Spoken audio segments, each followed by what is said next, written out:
Hello बच्चों, कैसे हैं आप सभी। स्वागत करते हैं आपका सीएल कैरियर एकेडमी के इस ऑनलाइन प्लेटफॉर्म पर। आज का जो हमारा टॉपिक रहेगा बेटा वो होगा आपका principles of inheritance and variation से रिलेटेड कुछ और क्वेश्चंस हम डिस्कस करेंगे, ठीक है। तो चलिए फिर हम देखते हैं अपना फर्स्ट क्वेश्चन। सबसे पहला क्वेश्चन है, if distance between gene on chromosome is more. अगर डिस्टेंस ज्यादा है, यानी ये लिंकेज वाला फिनोमिना जो है उसकी बात कर रहे हैं। डिस्टेंस अगर ज्यादा है तो लिंकेज आपको पता है क्या हो गई, कम हो गई, लिंकेज लेस। अगर लिंकेज कम है तो क्रॉसिंग ओवर के चांसेस क्या हो जाएंगे, क्रॉसिंग ओवर क्या होगी, मोर। तो अब देखिए आप कौन सा ऑप्शन आपको गिवन है। डिस्टेंस ज्यादा है तो लिंकेज क्या होगी, कम होगी, बिल्कुल ठीक बात है। वीक लिंकेज, स्ट्रॉन्ग लिंकेज नहीं हो सकती। डिस्टेंस अगर कम होती तो जीन्स कैसे होते आपके, स्ट्रांगली लिंक्ड होते, ठीक है। लेस क्रॉसिंग, क्रॉसिंग तो ज्यादा होगी, डिस्टेंस ज्यादा होगी तो क्रॉसिंग ओवर के चांसेस क्या हो जाते हैं, ज्यादा हो जाते हैं। तो यानी कि वीक लिंकेज होगी हमारी। वन और टू दोनों नहीं हो सकते, स्ट्रॉन्ग और वीक दोनों एक साथ कैसे हो सकते हैं, ठीक है। ये क्या हो गया हमारा, वीक लिंकेज। क्लियर है सभी को, काफी इजी क्वेश्चन है।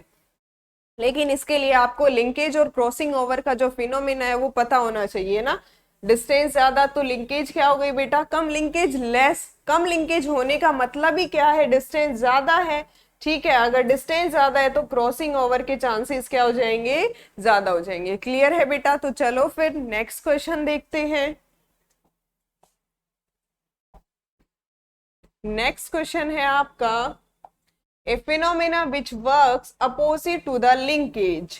लिंकेज के अपोजिट कौन सा फिनोमिना वर्क करता है, अभी अभी हमने डिस्कस किया है। लिंकेज के अपोजिट कौन सा फिनोमिना वर्क करता है, क्रॉसिंग ओवर। अगर लिंकेज ज्यादा तो क्रॉसिंग ओवर क्या होगी, if linkage more than crossing over क्या होगी बेटा, कम। अगर लिंकेज कम है तो क्रॉसिंग ओवर क्या होगी, ज्यादा होगी, ठीक है। अब देखिए फिर कौन सा ऑप्शन ठीक है, देखते ही पता चल रहा है किसके ऑपोजिट है, क्रॉसिंग ओवर के ऑपोजिट है। म्यूटेशन क्या है, sudden inheritable change.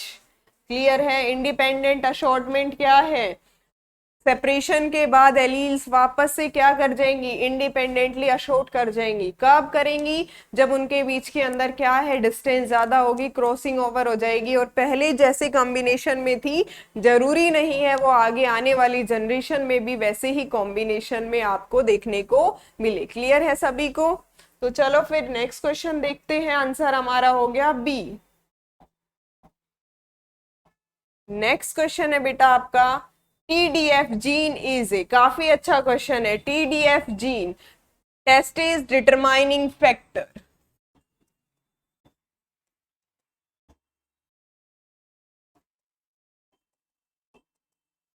Test is determining factor कौन से क्रोमोसोम पर होगा, a gene present on X chromosome. Testis determine करने वाला फैक्टर एक्स क्रोमोसोम पर कैसे ही हो सकता है, सेगमेंट ऑफ आरएनए, आरएनए का सेगमेंट नहीं है, जीन है हमारा। ए प्रोटीनेसियस फैक्टर या फिर a gene present on Y chromosome. बिल्कुल ठीक बात है, किस पे प्रेजेंट होता है, वाई क्रोमोसोम पर होगा। ये देखिए वाई क्रोमोसोम, ये आपका जो रीजन है वो सूडो ऑटोसोमल रीजन फर्स्ट, ये हो गया बेटा सूडो ऑटोसोमल रीजन सेकंड, ठीक है।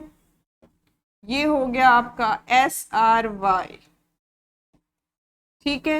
यानी कि sex determining region of Y chromosome.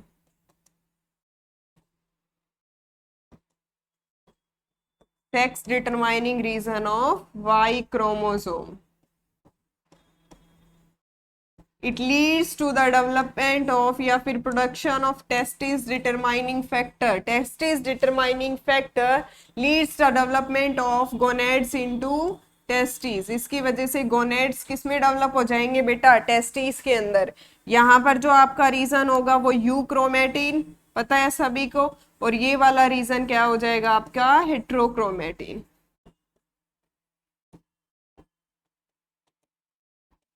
ये क्या हो गया आपका, यू क्रोमेटिन।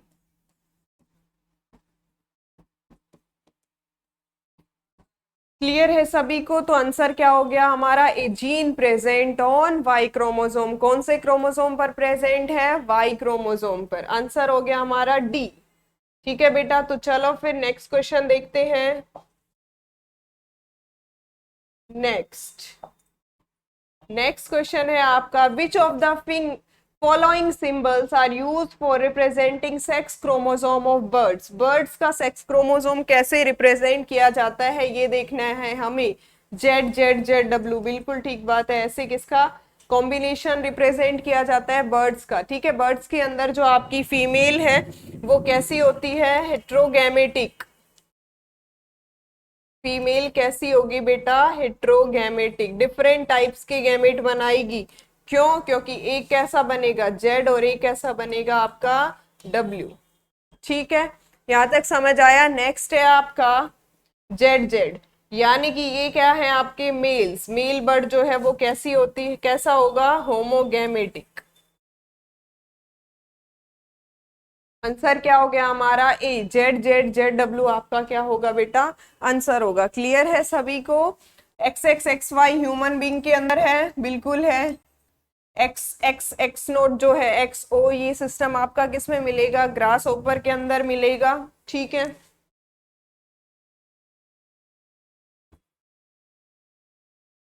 ये ह्यूमन के अंदर हो गया। तो आंसर हमारा हो गया बेटा ए ऑप्शन। क्लियर है सभी को? चलो फिर देखते हैं नेक्स्ट क्वेश्चन।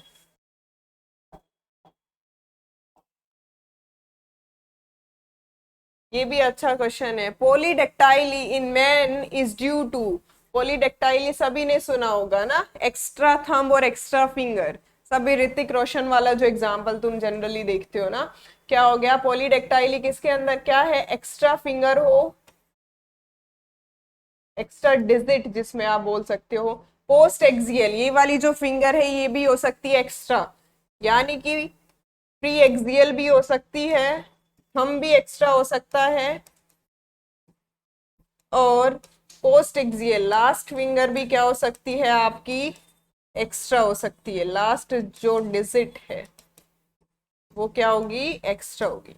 चलो, ऐसी हो सकती है। ये कैसी डिजीज होती है बेटा, ऑटोसोमल डोमिनेंट जीन, बिल्कुल ठीक बात है। ये डिजीज कैसी है, autosomal dominant.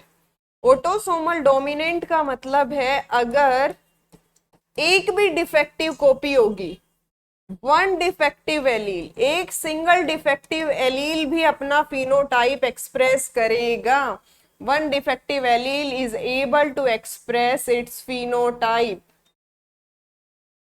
Express its phenotype.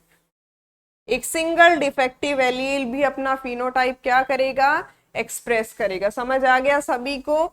तो यानी कि ये ऑटोसोमल डोमिनेंट तो है बेटा, बट ये लीथल नहीं है, डेथ होने के कोई चांस नहीं है, लीथल नहीं है। क्लियर है सभी को? तो ये भी ध्यान रखना है, autosomal dominant but not lethal.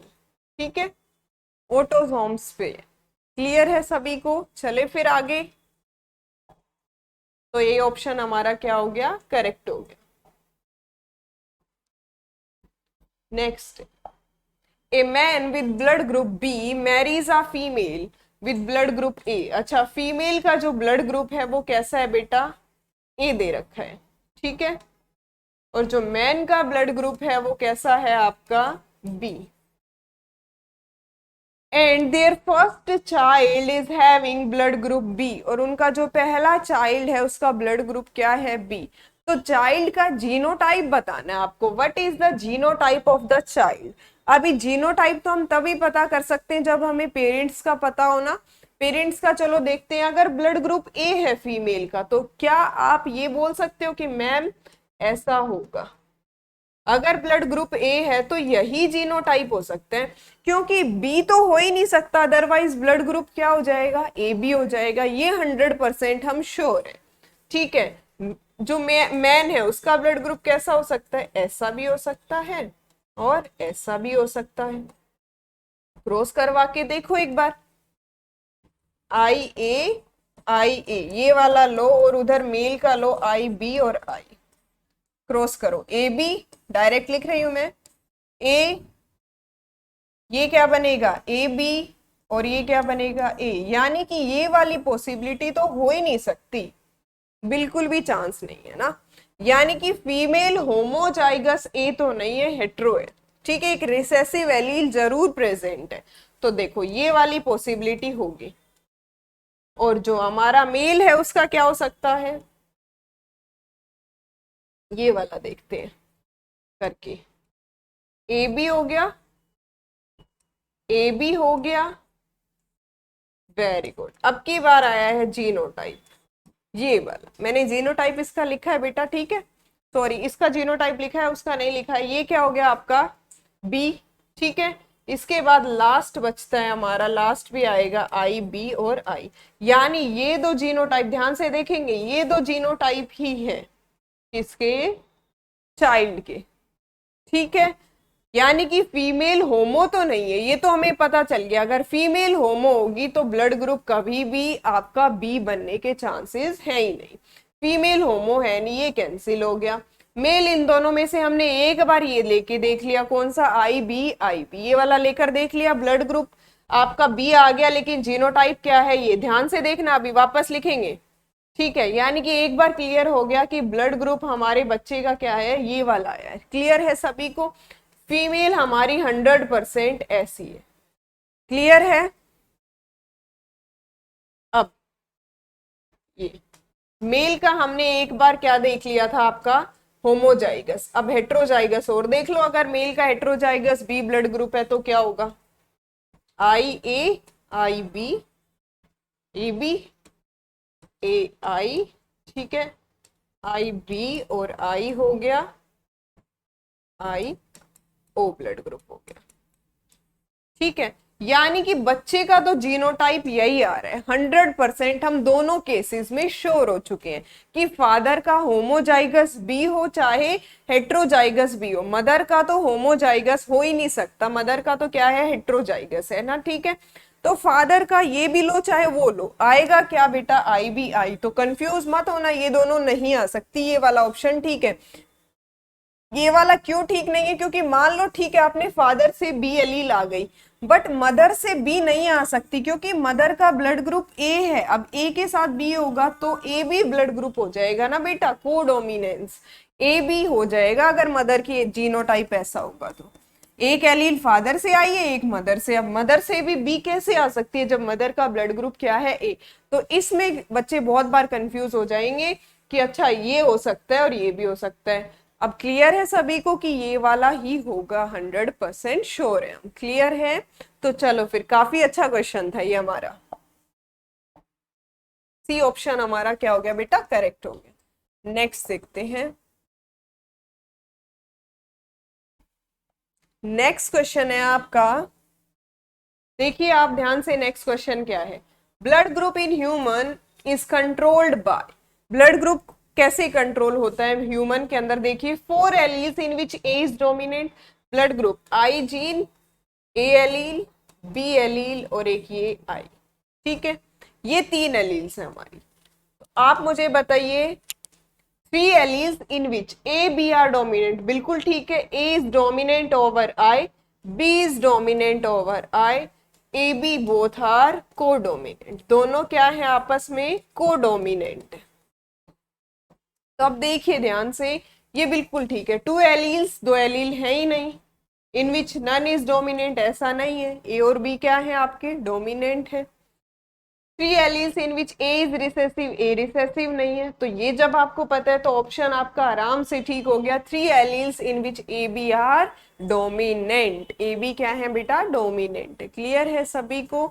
चले फिर अगला क्वेश्चन देखते हैं।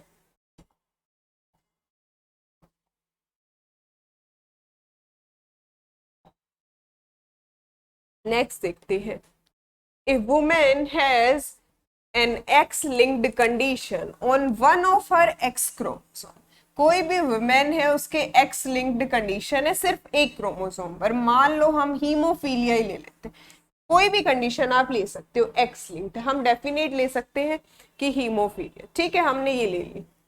This chromosome can be inherited by, ये क्रोमोसोम किस किस के द्वारा इनहेरिट किया जाएगा, किस किस में, देखो ओनली सिर्फ डॉटर्स में, सन्स में, या फिर ग्रैंड चिल्ड्रन के अंदर, या फिर बोथ सन्स एंड डॉटर्स, देख लेते हैं।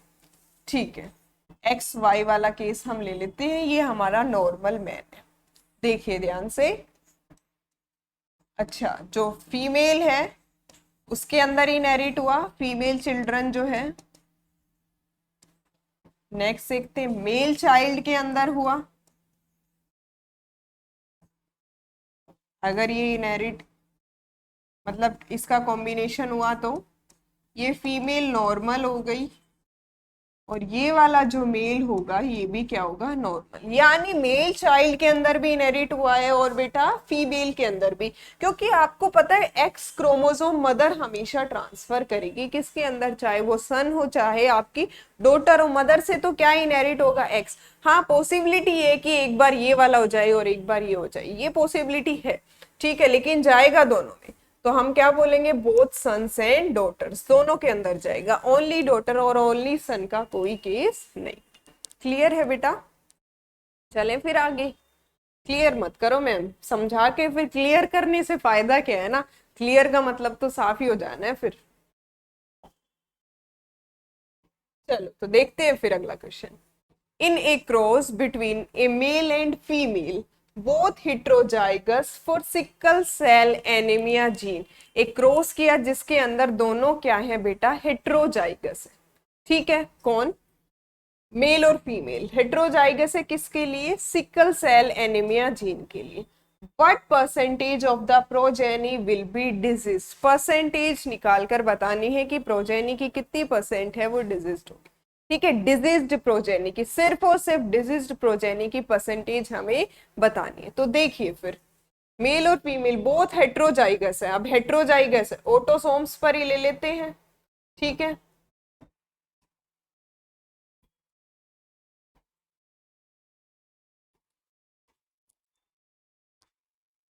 देखिए फिर ऐसे ही ले लेते हैं हम सिकल सेल एनीमिया का जो जीनोटाइप, दोनों हेट्रोजाइगस। तो अब देखिए, सिकल सेल एनीमिया के अंदर क्या है बेटा, पॉइंट म्यूटेशन हुआ है ना, beta chain of haemoglobin, beta chain of haemoglobin, haemoglobin की बीटा चेन पर क्या हो जाता है, पॉइंट म्यूटेशन। सॉरी, एक सेकेंड का इश्यू है।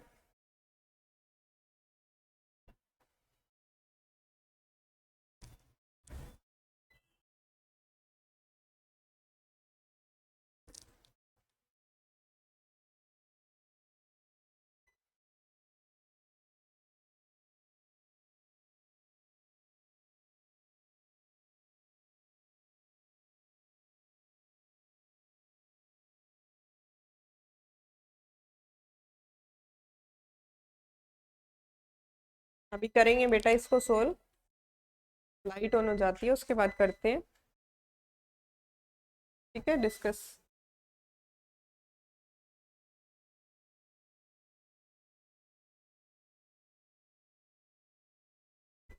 चलो फिर देखते हैं, ये देखिए HbA ये नॉर्मल होगा। ठीक है, यहाँ तक समझ आ गया सभी को? अभी वापस देखें, HbA HbS ये कैसे होंगे आपके, कैरियर।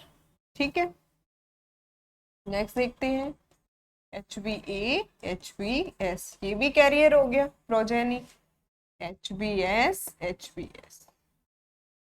यानी कि अब देखिए बेटा, ऑटोसोमल रिसेसिव डिसऑर्डर है ना, sickle cell anaemia autosomal recessive. तो डिजीज्ड फिनोटाइप कब आएगी, जब दोनों ही क्या है, एलील्स कैसी हो जाएंगे, सिकल सेल एनिमेटेड, दोनों के अंदर दोनों एलील्स अफेक्टेड होंगी, तभी आपकी दोनों एलील्स अफेक्टेड होंगी तभी आपकी क्या होगी, डिजीज। एक एलील अफेक्टेड होगी तो डिजीज नहीं होगा, पर्सन कैसा होगा, कैरियर। अब देखो ये भी कैसा है, नॉर्मल हेल्दी। ठीक है, ये कैरियर है बट डिजीज नहीं है, अनअफेक्टेड, अनअफेक्टेड, ये भी अनअफेक्टेड, कैरियर है बट डिजीज तो नहीं है ना, कैरियर लिख सकते। डिजीज सिर्फ एक है चार में से, कितना परसेंट हो गया, 25%। डिजीज सिर्फ एक ही है, डिजीज। तो परसेंटेज कितना हो गया बेटा? 25% हो गया। क्लियर है सभी को? आगे हमारा आंसर। चले फिर आगे नेक्स्ट। नेक्स्ट क्वेश्चन है आपका, given below is the pedigree of an autosomal dominant disorder myotonic dystrophy. ठीक है, मायोटोनिक डायस्ट्रोफी के अंदर आपका देखनी है पेडिग्री देखनी है और फिर बताना है आपको। बताना क्या है? In this pedigree the genotype of all affected children, सभी जो अफेक्टेड जिनके अंदर डिजीज हुई है उनका क्या जीनोटाइप होगा। अच्छा क्वेश्चन है, ये देखकर बताना हमें। ठीक है, तो अभी आपको पता है मायोटोनिक डायस्ट्रोफी क्या है? आपकी ऑटोसोमल डोमिनेंट डिजीज। कैसी है बेटा? ऑटोसोमल डोमिनेंट, जिसके अंदर क्या होगी? एक single allele, one single defected जो एलील है वो भी क्या करेगी? Shows it phenotype, shows its phenotype, अपनी phenotype शो करेगी। एक सिंगल डिफेक्टेड एलील भी अपनी phenotype शो करेगी। ठीक है, उससे भी डिजीज्ड पर्सन होगा। कैरियर वर्ड तो आएगा ही नहीं। वैसे इस डिजीज में होगा क्या? मसल्स में टेंशन, खिंचाव, मस्क्यूलर सी टेंशन। ठीक है बेटा। दूसरी चीज देखिए, आप मुझे ये बताइए कि अगर ऑटोसोमल डोमिनेंट है तो क्या कैरियर वर्ड आ सकता है? ये देखो, डोमिनेंट है ये और एक ऑटोसोम आपका नॉर्मल। डोमिनेंट है तो फिनोटाइप कैसी आएगी? डिजीज्ड। ये दोनों केसेस देखिए, अगर दोनों नॉर्मल है तो पर्सन कैसा होगा? नॉर्मल। अगर दोनों डिजीज्ड है एलील तो दोनों के दोनों तब भी क्या होगा? डिजीज्ड। यानी कैरियर वर्ड तो है ही नहीं। अगर एक सिंगल एलील भी डिफेक्टेड है तो भी डिजीज होगी, दोनों अफेक्टेड हैं तो भी डिजीज होगी, दोनों नॉर्मल है तब नॉर्मल हो सकता है पर्सन। ठीक है, तो अभी देखिए जो मेल पार्टनर है वो बिल्कुल नॉर्मल है।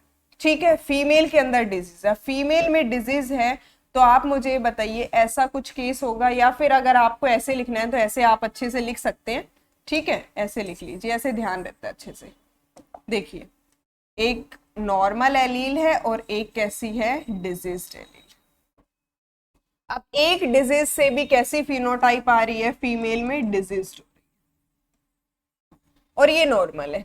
अगर एक नॉर्मल है और एक डिजीज्ड है, ध्यान से देखिए, और जो फादर है वो कैसा है आपका? नॉर्मल है। तो देखिए जो भी अफेक्टेड बच्चे होंगे, ध्यान से देखिए, ये नॉर्मल, इससे आपको अच्छे से समझ में आता है अगर आप ऐसे लिखते हैं तो। ये कैसा हो गया बेटा? डिजीज्ड।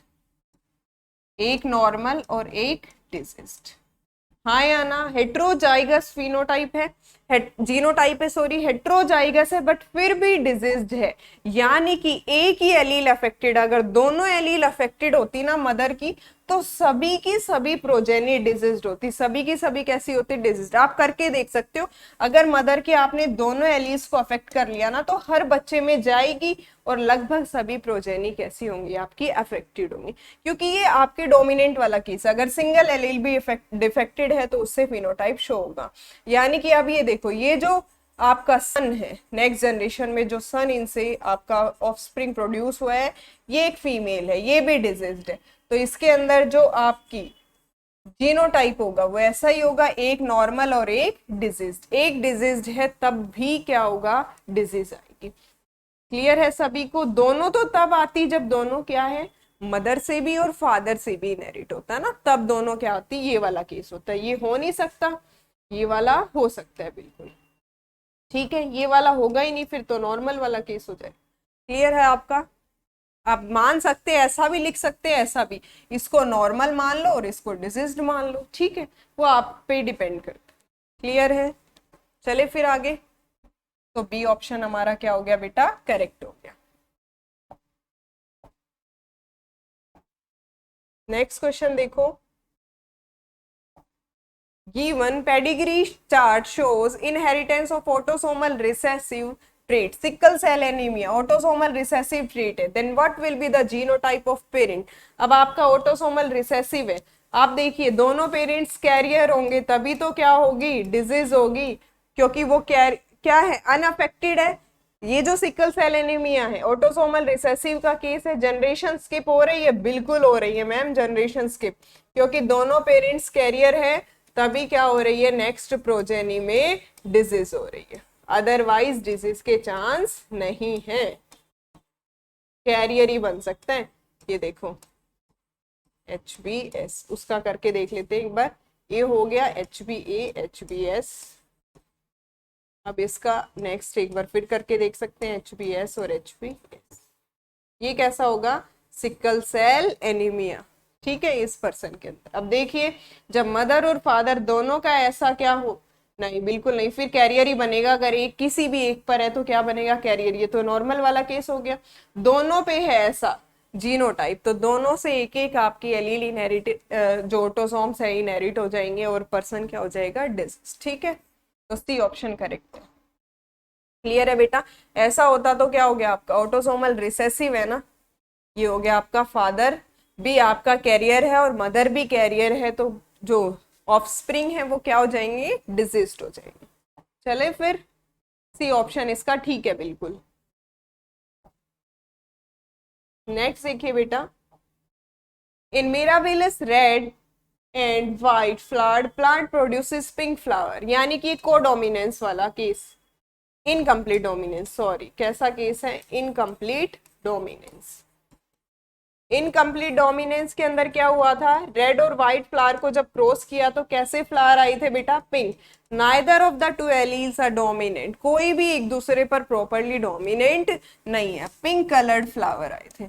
अब इसने कहा है कि आप उन पिंक फ्लावर्ड प्लांट्स को क्रॉस करो व्हाइट फ्लावर के पास और फिर फिनोटिपिक रेशो बताओ मुझे। तो पिंक फ्लावर हमारे कैसे आए थे, capital R capital R. White वाला कैसा है, स्मॉल आर, ऐसा जीनोटाइप था हमारा। ये हो गया पिंक और ये हो गया आपका व्हाइट। गैमीट्स बनाओ, कैपिटल आर स्मॉल, इसके बनाओ स्मॉल आर, क्रॉस करके देख लो।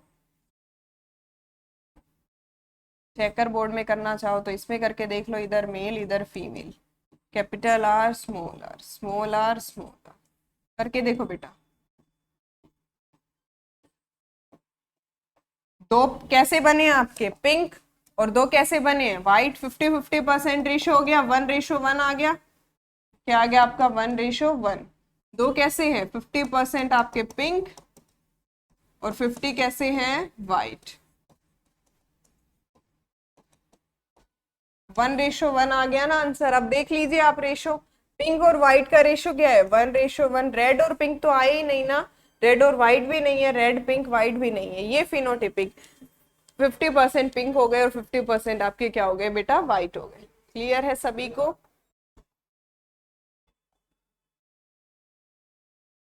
नेक्स्ट देखते हैं, among the 7 characters in pea plants studied by Mendel, the number of characters related to flower, pod, seed respectively was, यानी कि फ्लावर, पोड और सीड इन दोनों के रिगार्डिंग कितने कितने कैरेक्टर्स मेंडल ने स्टडी किए।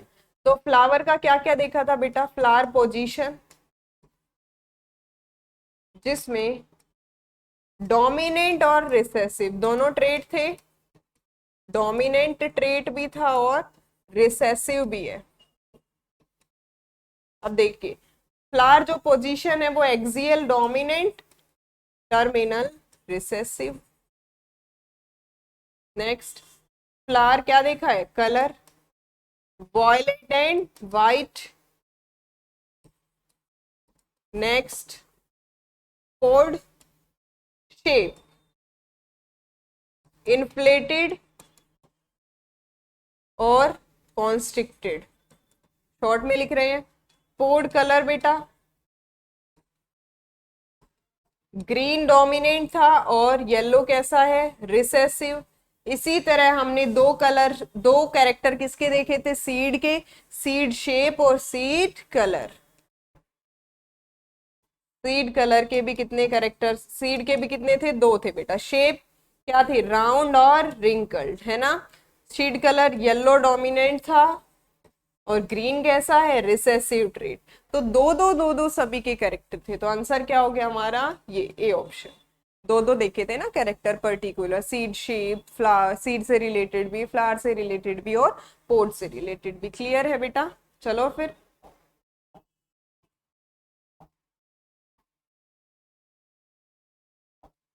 विच of the following is the example of codominance.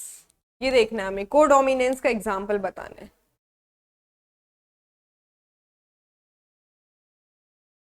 करते हैं अभी डिस्कस, 1 सेकेंड का टाइम दीजिए।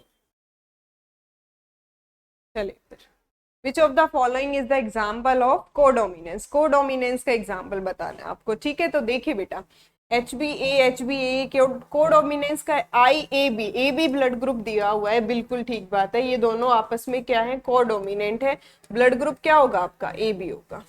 H B S sickle cell anaemia, दोनों डोमिनेंट, सेम ही एलील है, फिर कोडोमिनेंस वाला फैक्टर कहाँ लगेगा? डिफरेंट होकर भी दोनों डोमिनेंट है, ठीक है? तो डिफरेंट, यहाँ पर तो सेम वाला ही केस हो गया, यहाँ पर भी सेम वाला है। ये देखो, H B S, person becomes carrier, कैसा बन गया, कैरियर। यानी कि दोनों की दोनों एलील्स अपना क्या शो कर रही है, इफेक्ट, कोडोमिनेंस। तो ये वाला ऑप्शन हमारा क्या है, एच बी एस। इसकी वजह से पर्सन क्या बन रहा है, कैरियर बन रहा है, ठीक है? तो दोनों की दोनों एलील्स अपना इफेक्ट शो कर रही है। ए बी जो है वो बोथ आर कोडोमिनेंट, दोनों की दोनों अपना इफेक्ट शो करती है, ए बी ब्लड ग्रुप, ठीक है बेटा? चलो फिर देखते हैं next question. A certain road accident patient with unknown blood group needs immediate blood transfusion. Road accident के अंदर ब्लड ट्रांसफ्यूजन वाला केस है, ठीक है? His one doctor friend at once offers his blood, एक डॉक्टर फ्रेंड ने उसको blood offer किया, but was the blood group of the, यानी कि ये कोई भी पर्सन है इस रोड एक्सीडेंट के अंदर, इसको क्या है, नीडी है ये, ठीक है? नीडिड, इसको चाहिए ब्लड। अब जो डोनर है उसका ब्लड ग्रुप क्या होना चाहिए, चलो हम रिसीवर लिख लेते हैं ना,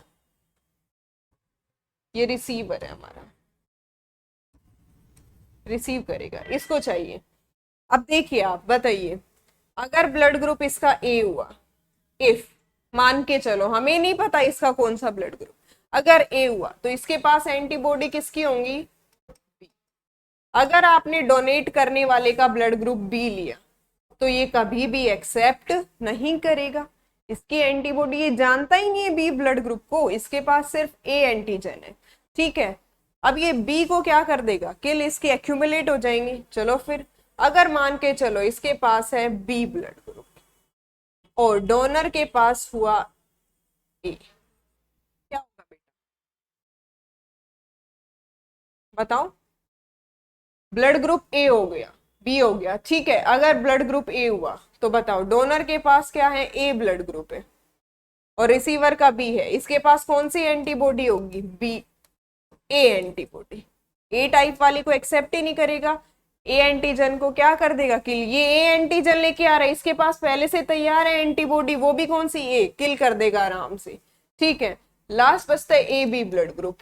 अगर आप ए बी डोनेट करोगे, उसका ब्लड ग्रुप ए हुआ, बी हुआ, क्या करोगे, ए अगर ब्लड ग्रुप है तो बी एंटीबॉडीज बना के रखेगा, बी को नहीं एडजस्ट होने देगा।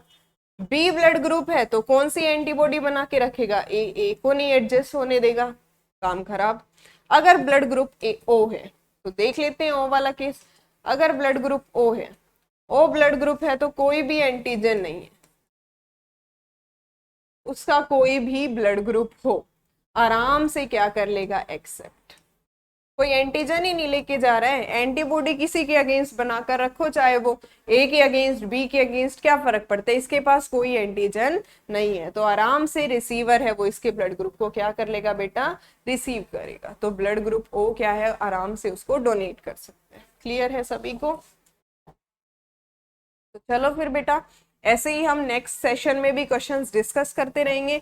आज के लिए हम इतने ही क्वेश्चंस डिस्कस करेंगे, ठीक है? Thank you.